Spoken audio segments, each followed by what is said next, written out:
خواتین و حضرات، ہینڈلنگ فیلئر، ناکامی کو کیسے ڈیل کریں، یہ وہ موضوع ہے جس پر آپ سے گفتگو کا سلسلہ شروع ہوا اور ہم نے اس کی کچھ انٹروڈکشن پچھلی ویڈیو میں آپ تک پہنچائی۔ میں یہاں آپ سے یہ عرض کر دوں کہ جو تصور ہے ناکامی کا، یہ وقت کے ساتھ ساتھ ایوالو ہوا ہے۔ ایک زمانہ تھا جب ناکام ہونا اتنا برا سمجھا نہیں جاتا تھا۔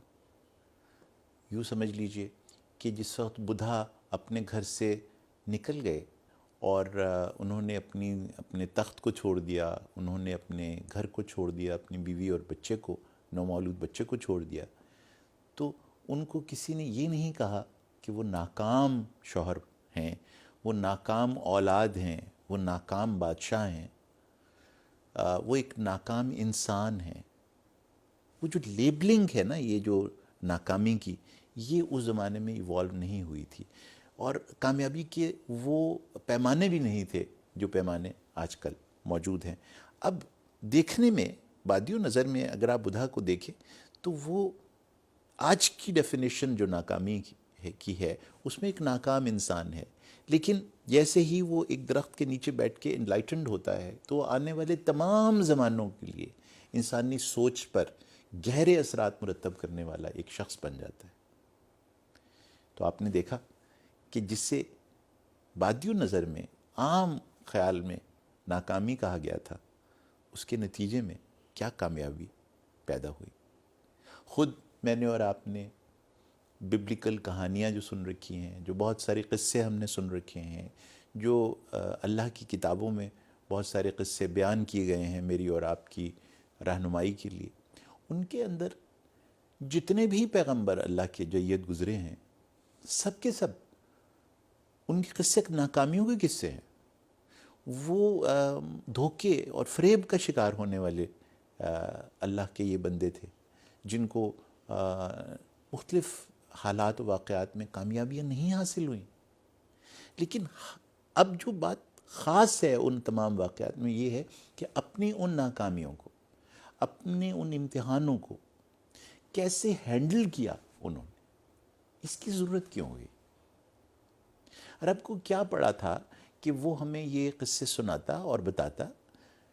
اس لیے کہ جو کامیابی ہے یہ ہمیشہ چند لوگوں کے حصے میں آتی۔ بہت تھوڑے سے لوگ ہوتے ہیں جو کسی بھی صورتحال میں کامیاب ہوتے ہیں۔ کلاس میں ایک بچہ ہوتا ہے نا جو فرسٹ آتا ہے، باقی تو سب جو فرسٹ نہیں آتے وہ اپنے آپ کو ناکام سمجھتے ہیں۔ تو ہمیشہ ان لوگوں کی تعداد بہت زیادہ ہوتی ہے جو اگر ان کے پاس یہ والے اگزامپلز نہ ہوں جن کا میں آپ سے تذکرہ کرنے لگا ہوں تو وہ اپنے آپ کو ناکام سمجھتے ہیں۔ تو ان لوگوں کے لیے ایک امید کا پیغام ہے، اگر وہ یہ بات سمجھ جائیں کہ ناکامی ایک لمحے کی، ایک رستے کی نشاندہی کرنے کی دلیل ہوتی ہے، اور وہ رستہ کھلتا ہے ایک ناکامی کے بعد، والعسر یسرا، یعنی وہ جو ایک مشکل ہے اس کے بعد آسانی کا سلسلہ شروع ہوتا ہے۔ یہ جو تصور ہے یہ پھر بہت سارے لاکھوں کروڑوں لوگوں کے اندر ایک امید کی کیفیت پیدا کرتا ہے۔ ورنہ یہ دنیا صرف بادشاہوں اور جرنیلوں اور کامیاب جو لوگ گزرے ہیں دنیاوی سینس میں، ان کی دنیا بن جاتی نا، تو مجھ جیسے عام لوگ، ان کا کیا ہوتا؟ تو ان کے لیے پھر یہ کیفیت ہے کہ ان کی زندگی میں امید کیسے پیدا ہوگی، وہ اپنی زندگی کس طرح گزاریں گے اگر انہیں یہ بات نہیں سمجھ آئے گی کہ ناکامی اصل میں ایک دروازے کا نام ہے، ایک کھڑکی کھولنے کا نام ہے۔ اور ان ویڈیوز میں انشاءاللہ میں آپ تک یہ بات پہنچانے کی کوشش کروں گا کہ یہ کھڑکی کس طرح کھولی جا سکتی ہے اور یہ دروازہ کیسے کھلا چھوڑا جا سکتا ہے، جس سے کہ بہت سارا جو ایک فاصلہ ہے وہ آپ طے کرنے کے لیے اس سفر پر نکل کھڑے ہوں جو آپ کو پھر ان منزلوں پر لے جائے گا جو کامیابی نہیں دلا سکتی تھی۔ یہ جو کامیابی کا تصور ہے، یہاں میں آپ سے عرض کر دوں، اس میں 3 چیزیں ہیں نا، اگر آپ غور کریں۔ کامیابی کیا ہے؟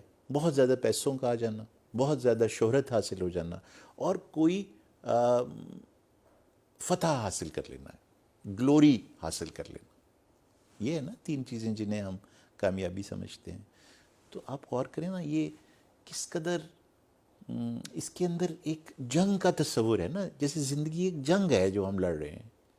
یہ کتنا زیادہ فوجی تصور ہے یہ کامیابی کا، ہے نا. تو آپ ذرا غور کیجئے گا، کیا میں اور آپ کوئی جنگ لڑ رہے ہیں؟ ہم تو ایک عام سی زندگی گزار رہے ہیں. تو یہ جو منی، فیم اور گلوری، جو یہ تین چیزیں ہیں، یہ تو جنگوں کے نتیجے میں پیدا ہوتی ہیں، نکلتی ہیں. لوگ فتوحات پر نکلتے تھے، جب وہ فتح کرتے تھے تو ان کو بہت ساری دولت مل جاتی تھی، ان کو بہت ساری گلوری مل جاتی تھی، وہ بہت طاقتور ہو جاتے تھے اس کے نتیجے میں. تو اس کو لوگ کہتے تھے کہ وہ کامیاب لوٹا ہے، اس جنگ سے وہ کامیاب لوٹا. تو یہ کامیابی کا یہ تصور تو بہت ہی جنگجو تصور ہے. میں اور آپ تو جنگجو نہیں ہیں نا، ہم تو امن پسند عام سے لوگ ہیں. ہم کون سی جنگ لڑ رہے ہیں؟ لیکن ہم نے تصور کامیابی کا وہی بورو کر لیا ہے. اب جب ہم کوئی ایسا کام کرتے ہیں جس میں پیسے کم ہو جائیں یا پیسے حاصل کرنے کی جو پاسبلٹی تھی وہ ہاتھ سے چلی جائے، تو ہم سمجھتے ہیں ہمارا فیلئر ہو گیا. ہمیں کوئی شہرت ملنی تھی، وہ شہرت نہیں ملی ہمیں، بلکہ اس شہرت کی بجائے ہمیں کسی نے برا بھلا کہہ دیا، اس کے نتیجے ہم نے اس رشتے میں فیل ہو گئے ہیں، اس کام میں فیل ہو گئے، ہمیں وہ اپریسیشن نہیں ملی. جو یہ فیلئر ہے ہمارے لیے. اور ہمیں وہ گلوریفائی کیا جانا تھا، ہمیں کسی تخت پہ بٹھایا جانا تھا اور ہمیں نہیں بٹھایا گیا. ہمیں یہ پروموشن ملنی تھی، یہ ہمیں نہیں ملی. یہ مجھے کامیابی ملی تھی اس کاروبار میں، یہ مجھے کانٹریکٹ ملنا تھا، یہ مجھے نہیں ملا. نہ ملنا ہمارے لیے فیلئر ہے. تو کہنا یہ چاہتا ہوں کہ ملنا اور نہ ملنا، اس کو آپ انٹرپریٹ کیسے کرتے ہیں اپنے سوچ کے حوالے سے، یہ طے کرے گا کہ آپ اپنے فیلئر کو کیسے ہینڈل کرتے ہیں. اگر ہم اس گفتگو کے سلسلے میں آپ تک یہ بات پہنچانے میں کامیاب ہو گئے کہ نہ ملنا کیا ہے اور کس طرح سے نہ ملنے کے لیے آپ کا ریاکشن، آپ کی سوچ بدل کے رکھ سکتی ہے آپ کی زندگی کو ہمیشہ کے لیے، نتیجے میں کیا ہوگا کہ شاید بہت سارے گھروں میں جہاں ناکامی کو مس ہینڈل کیا جاتا ہے، ناکام لوگوں کے ساتھ رشتے توڑ لیے جاتے ہیں، ناکام لوگوں کو مارجنلائز کر دیا جاتا ہے، وہ شاید اس درد میں کچھ کمی ہو جائے اور ہم سمجھ جائیں ناکامی کو گہری نظر سے دیکھ کر کہ یہ ایک بہت بڑا فینومینن ہے جو بدل سکتا ہے لوگوں کی زندگی کو اور مستقبل کو، اگر ہمیں اس سے ہینڈل کرنا آتا. تو ہینڈل کیسے کرنا ہے، اس کے مختلف سٹیپس ہیں اور وہ انشاءاللہ اگلی ویڈیوز میں آپ کے سامنے رکھوں.